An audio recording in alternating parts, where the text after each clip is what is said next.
Yes, hello? Can you hold, please? Shalom and welcome everyone. I want to welcome you once again and join me on Checkpoint Training Bites. Checkpoint Training Bites is where we bring advanced training on Checkpoint products, features, and blades. In this training module, we'll be looking at a very important checkpoint utility called the FW Monitor. The FW Monitor is a very useful tool that can be used to diagnose and troubleshoot how packets are being processed by the firewall kernel. And also in this module, we'll be seeing how and when to run FW Monitor. We'll also discuss how to read and how to comprehend the FW Monitor output. But before we get started, let's take a few moments and take a quick look and rundown of the agenda of this training module. First, we will start this lecture by discussing what FW Monitor is. What is the purpose of FW Monitor? And here we will discuss when it will be appropriate to use this tool and how this tool can be used to help diagnose, identify the cause of connectivity and connection failures. Second, we will discuss the differences between traffic flow and packet inspection. Here will be mostly a review of how a firewall works, how a checkpoint firewall inspects traffic. We will look at the flow of the traffic from the client to the server, and back from the server to the client. And here is where we will take a look under the hood of how a checkpoint firewall inspects traffic with regards and relationship to traffic flow and traffic direction and traffic inspection. Third, we'll talk about the firewall kernel architecture and also discuss the firewall chains. Here is where we talk about the two inspection points, the inbound chain and the outbound chain. In these chains is where the firewall code sits. And here we will look at how the firewall treats and inspects packets differently in relationship to packets either being inbound or outbound packets. Fourth and finally, we'll take a look at a few other inspection modules, what they are, and how and where these modules process packets. We will discuss some pre-firewall inspection modules and also some post-firewall inspection modules. And here is where we will look at how some of these modules are either running pre or post-firewall inspection. And here we also give you some tips on how to discuss where the modules are located in the inspection chain and how to easily identify where the inspection modules are located in the kernel. So now that we've viewed the agenda for this training module, let's take a look at our first topic, what is FW Monitor? The best way to explain FW Monitor is to have a console connection. If we type on the console the FW Monitor command, it's going to do some compilation.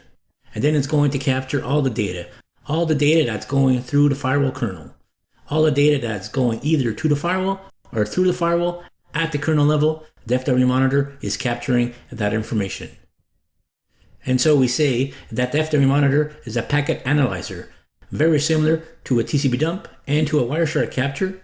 You can use FW Monitor to capture and help you analyze the traffic flow. The FW Monitor captures all the data that is being handled, inspected, and processed by the firewall kernel, by the firewall code in the kernel. You can use FW Monitor to track packet inspection within the kernel to give you a full picture and breakdown of the data stream inside the kernel. You can use the FW Monitor utility and use the same syntax on all hardware or operating system that is running the checkpoint firewall. You can use it to capture data for all checkpoint gateways, all checkpoint appliances, SMB appliances, Maestro appliances, Quantum appliance, and open servers, etc.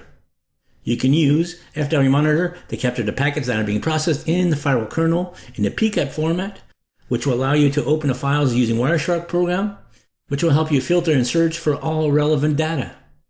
With all these points in mind, we first need to break down the firewall kernel inspection process before we can dive into the FW Monitor utility. Before we dive into the FW Monitor tool, let's take a step back just a little bit to refresh your memory on how a firewall works. As I mentioned before, that the checkpoint firewall always inspects the traffic twice. Once in the inbound direction, and then again the packet is inspected on the second time in the outbound direction. Now it's important to stress that the inbound and outbound inspection is done in relation to the direction and flow of the packet. This is very important. So let me repeat that. The inbound and outbound inspection is always done in relation to the direction and flow of the packet. Let me give you an example to help make this point clear. Let's add a client and a server to help clarify the direction. Let's say now that the client is communicating to the server. So here we have an internal interface which is toward the client. And so this becomes the external interface since it's located towards the server side. Or to be more specific, the external interface is always towards the internet. And so this perspective does not change. Regardless where the client and server is, this is really always in relationship towards where the internet is. Whatever internet is, then this becomes your external interface. So even if the client is located on the external side, on the internet side, and the server is located on the internal side, on the inside of your network, like a web server or mail server, again, this perspective does not change. This is still the external network, since it's facing towards the internet side. And this is still the internal interface, since it's facing the internal network. And I think this is clear and obvious to you all. But there are 2 points that I'm trying to make clear. So bear with me for just a little bit. And these 2 points are a minor and a major point. Let's first start with the minor point. The minor point is, and the point I'm trying to make is that the internal interface and external interface does not change at all, regardless if the packet is coming inbound on the internal interface or coming inbound on the external interface. This is still and always will be the external interface, and this is still and always will be the internal interface, regardless if the packet is inbound or outbound. But the inspection point does change. It always changes based on the direction of the packet flow. A packet can be coming inbound on external interface, or a packet could be going outbound on external interface. And the same thing applies to the internal interface, or any other interface for that matter. A packet can be coming inbound on internal interface, or a packet can be going outbound on internal interface. And so if the client is on the internal network and the server is on the internet, then when the client sends a packet to the server, then this is the internal interface, inbound interface. And then we have the outbound interface on the external network. And so when the server replies back to the client, this is now the inbound interface, which is on the external network, and this is now the outbound interface, which is now on the internal network, the internal interface. Correct? And this is the point I made earlier, and I stressed it twice already, but I think the third time is the charm, is that the inbound and outbound inspection is always done in relation to the direction and flow of the packet. So notice how the interfaces do not change in relation to the flow of the traffic, but inspection did change in relation to the flow of the traffic. And now the major point that needs to be made, and I'm not sure I've made it yet, is that the firewall inspects packets differently in relation to them being inbound packets or outbound packets. Certain firewall inspection functionality is done on inbound interface, and then certain other functionality is done on the outbound interface. Let me draw this to give you a different perspective, which I think will help me clarify this point a little bit better. Here we have the inbound inspection, and here we have the outbound inspection. We call these the inspection chains. This is the inbound inspection chain, and this is the outbound inspection chain. But we more commonly just refer to them as the inbound chain and the outbound chain. The firewall inspection code will be enforced on both the inbound chain and also on the outbound chain. So if a packet is coming in to the internal interface, it will be inspected by the firewall code in the inbound chain. And if a packet is leaving the internal interface, it will be inspected by the firewall code on the outbound chain. The same thing happens on the external interface. If the packet is entering the external interface, it will be inspected by the inbound chain inspection chain. And if the packet is leaving the external interface, now you guessed it, it will be inspected by the outbound inspection chain. And so as mentioned already, and several times, is that some functionality is done on the inbound chain and some functionality are done on the outbound chain. Let me give you a few examples to help clarify and help make this clear. If a packet is inbound, it will need to be inspected and matched by the rule base. And also maybe it may need to be logged. That is if logging is turned on for that rule. But if the packet is logged on the inbound chain, then it will not need to be logged again on the outbound chain. You only need to log once. Either the packets are accepted or dropped, and one log is all that is needed. There is no need to log again on the outbound chain. Here is another example. Let's take natting. Natting can happen on either inbound chain or it can happen on the outbound chain. It really depends on how and what natting you have enabled or how complex you have configured your NAT rules.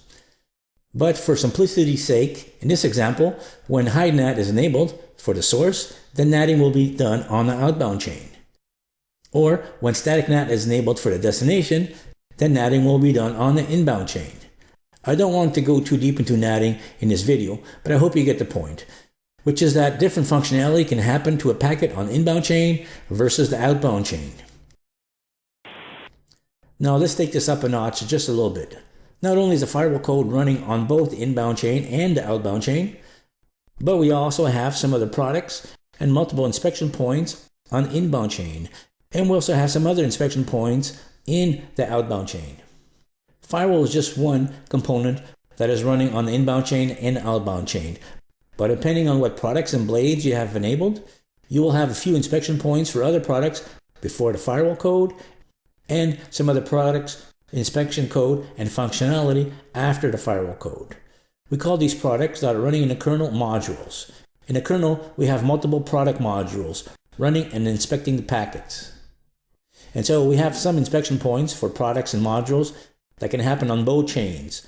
On the outbound chain, we have some product codes and functionality to inspect packets before the firewall inspection code, and we also might have some product code and functionality inspecting packets after the firewall code. I will show you later in this video exactly what these modules are. But for now, let's assume that we have some of Checkpoint's other products enabled, like perhaps SecureXL, ClusterXL, IPS, VPN, etc. And so once we've enabled a bunch of Checkpoint products and features, we will be turning and enabling a bunch of other inspection codes, inspection modules for these other products, depending on the products or features being enabled. Some product codes will be loaded in the inbound chain, and some product code and functionality will be loaded and running on the outbound chain. It really depends on the products you enabled. Some products and blades might load some code and inspection on both inbound and also outbound chain. And also it's possible that some code will be enabled before the firewall code on the inbound chain, and some other products code might be enabled after the firewall code in the inbound chain. And this applies and is also true for the outbound chain as well. Some inspection code can be enabled before the firewall code on the outbound chain, and some inspection code can be enabled after the firewall inspection code on the outbound chain. This really depends on the products that customer has purchased, licensed, and enabled. Now let's go on to the next topic, which is really a language and lingo that Checkpoint and Checkpoint Savvy users use, which will help us identify where things are broken or where things are not working. So if some code and functionality is broken or not working, we can identify it rapidly as pre or post firewall modules. If some inspection code is dropping the packet before the firewall inbound chain, we call it the pre-inbound chain. Or if some module code or functionality is dropping the packet after the firewall code in the inbound chain, we call it the post-inbound. The same thing applies to the outbound chain. We refer to any chain inspection code before the firewall code in the inbound chain as pre-outbound, and after the firewall code as post-outbound. And so when you're talking to a Checkpoint engineer or a Checkpoint customer, and then when we need to refer or reference some things that are dropping the packet pre-inbound, we're talking about a product before the firewall code. Or post-outbound, we're talking about inspection point after the firewall module on the outbound chain. One more time to make sure this is clear before we move on. Anything running before the firewall code, we call it the pre-inbound. Anything running here after the firewall code, we call it the post-inbound. Anything in outbound chain that's running before the firewall code, we call it the pre-outbound. And anything running after the firewall code, we call it the post-outbound. One last Lingo pointer that we often use when talking about debugs, but specifically when we're talking about F3 monitor, is that sometimes we use a shorthand version. Instead of saying pre-inbound, post-inbound, pre-outbound, post-outbound, we say little I, big I. Little O, big O. Little I refers to pre-inbound. Big I refers to post-inbound. Little o means pre-outbound and big O means post-outbound. And this makes sense if you think about it a little bit. Anything in the inbound is referred to as an I. Small I is pre, big I is post. Anything on outbound chain we refer to as an O. Again, a small o is pre and a big O is post. So anything small is pre-firewall, like small I or small o. These inspection points are before the firewall chain module. Small I is pre-inbound, small o is pre-outbound.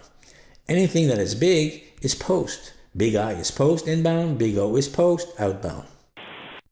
One final thing is where that routing engine sits. The routing engine, the routing decision, always occurs between the inbound chain and the outbound inspection chain. So going back to my previous example that we used earlier, the client sends a packet from the client to the server, either a request for UDP or a SYN packet for a TCP connection. The packet arrives on the internal interface of the firewall.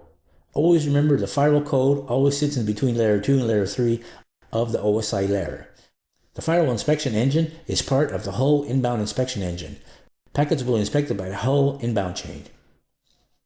It will first be inspected by the pre-inbound chain module, then it will be inspected by the firewall inbound chain module, and then it will be inspected by the post-inbound chain module. If all the inspection points along the inbound chain module approves or inspects and accepts the packet, then the packet is processed and moved up to the TCP stack up to layer 3. Layer 3 is where the routing engine sits. The routing engine makes the routing decision on where to route the packet. In this case, the packet is routed to the external interface. Again, we have the firewall inspection code that sits in between layer 2 and layer 3, but now this is the outbound inspection code. Again, the packet will need to be processed and handled first by the pre-outbound chain module, then it will need to be inspected by the outbound firewall inspection module, and then finally, it will need to be processed by all the other post-outbound chain modules. Before the packet can be sent on its way to the external interface, and then the external interface sends the packet on the wire to its true destination, the remote server. When the server replies, the whole process and inspection is repeated again. But notice that now the inbound chain and outbound chain will change in perspective to the direction of the packet. The packet arrives on the external interface, then it will need to be processed by the inbound chain module, pre-inbound and post-inbound. Then this packet is routed to the internal interface, and now it's inspected by the outbound chain module, pre and post. Pre-outbound, and then again post-outbound, before sending the packet to the internal interface, which will then send the packet back on the wire towards the client. And before we let you go, let's do one more demonstration and put all these pieces together to see how they work. Let's say that the client wants to send a packet to the server. The packet will arrive on the internal interface, then it needs to be processed by the firewall kernel. Since it is an inbound packet, it will need to be processed by the inbound chain. And so it will need to process by the inbound chain modules, the little I. Then it will need to be processed by the firewall code. Here is we check the rule base. If there is no rule that accepts the packet, then the packet will be dropped. No further processing will occur. On the other hand, if there is a rule to accept the packet, then the packet will continue on its journey. Now it will be processed by the post-inbound chain, the big I. Now it's important to emphasize that packets could be rejected anywhere within the inbound chain. But if everything is allowed and processed by the inbound chain, then we move the packet to the next layer. And so the next thing, that the packet is moved up to the layer 3. The layer 3 is where the routing engine sits. Here is where the routing engine will make a routing decision based on the entries in its routing table.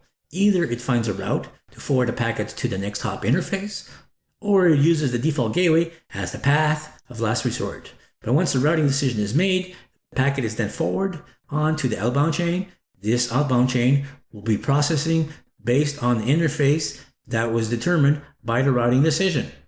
Now the outbound chain will process the packets pre-firewall, which we call the pre-outbound inspection, also known as the little O, and the packet will then be processed by the firewall code, this time obviously by the firewall code running on the outbound chain. And again, if the packet is accepted, it is moved to the post-outbound to be processed by the post-outbound modules, what we call the big O, before forwarding the packet on the wire towards its final destination, the server. The destination, in this case, being the web server. Then the server will reply. The packet inspection and processing will be done once again, but now in the reverse direction. The packet will arrive on the external interface. It will be processed first by the pre-inbound chain module, the small I, then processed again by the inbound firewall inspection code. then inspected by the post inbound firewall code, the big I, and then the packet is once again forwarded to the layer 3 for routing. The routing engine will make a routing decision and send the packet to the internal interface. The internal interface will be the outbound chain. The pre-outbound chain will once again process the packet. Again, we call this the little O. And then the outbound firewall code will inspect the packet once again, then forward the packet to the post outbound chain module, the big O.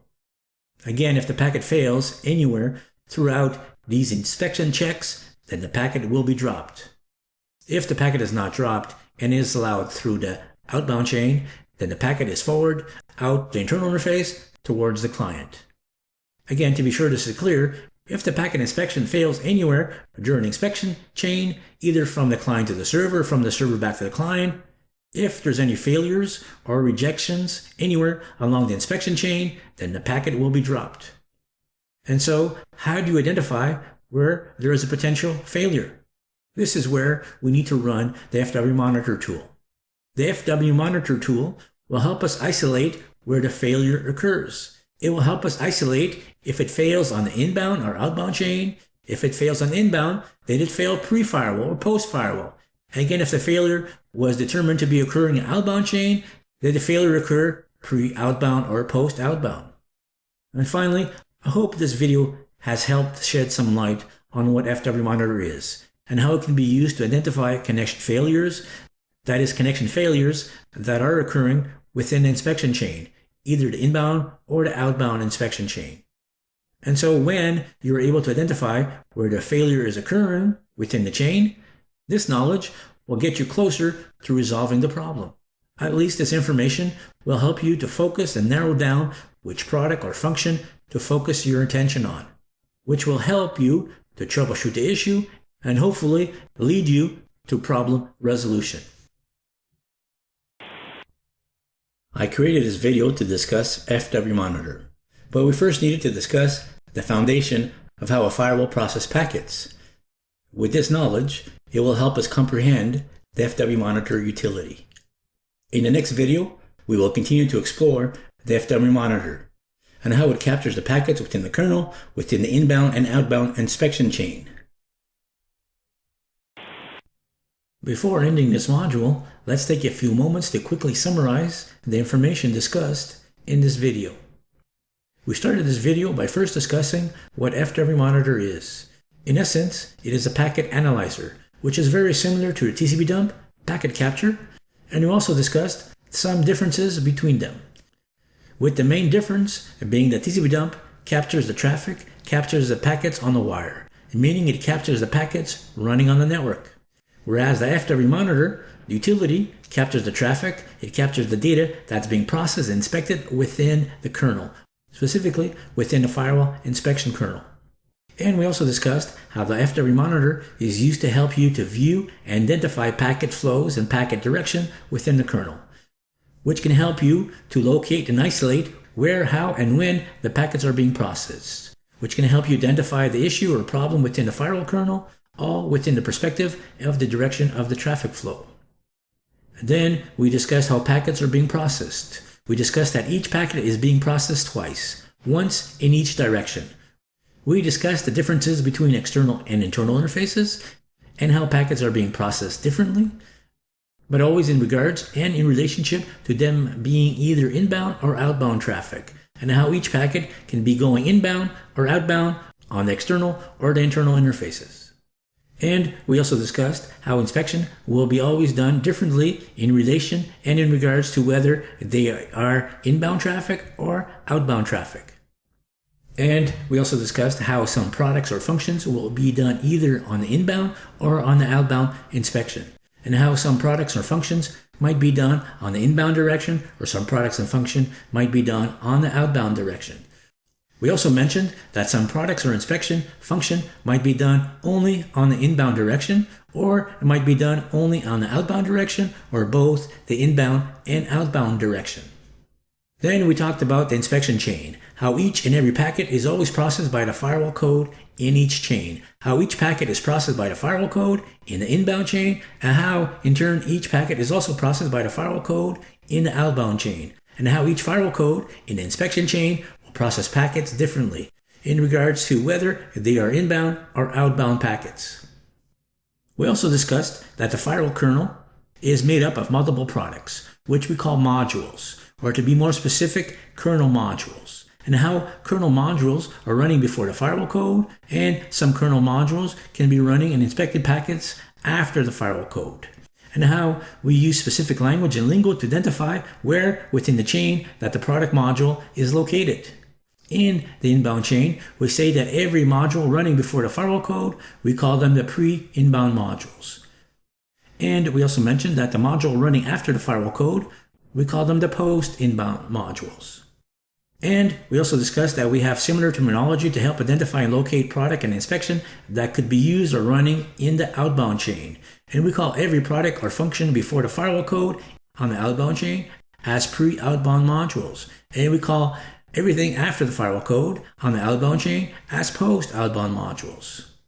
We also discussed a shorthand version to help identify pre and post inspection. On the inbound chain, the pre-inbound inspection modules, we call them the little i's. On the post-inbound inspection module, we call them the big i's. On the outbound chain, the pre-outbound, we call that the little o. On the post-outbound, we call that the big O. Pre or post, little, big, your choice. And finally, we also discussed the routing engine. The routing decision is always done between the inbound chain and the outbound chain. If a packet is inspected and accepted by all the inbound chain modules, then the packet will be routed to the outbound chain to be inspected and processed again. I hope you found this video informative. I hope to see you in the next video. Until then, shalom and bye for now.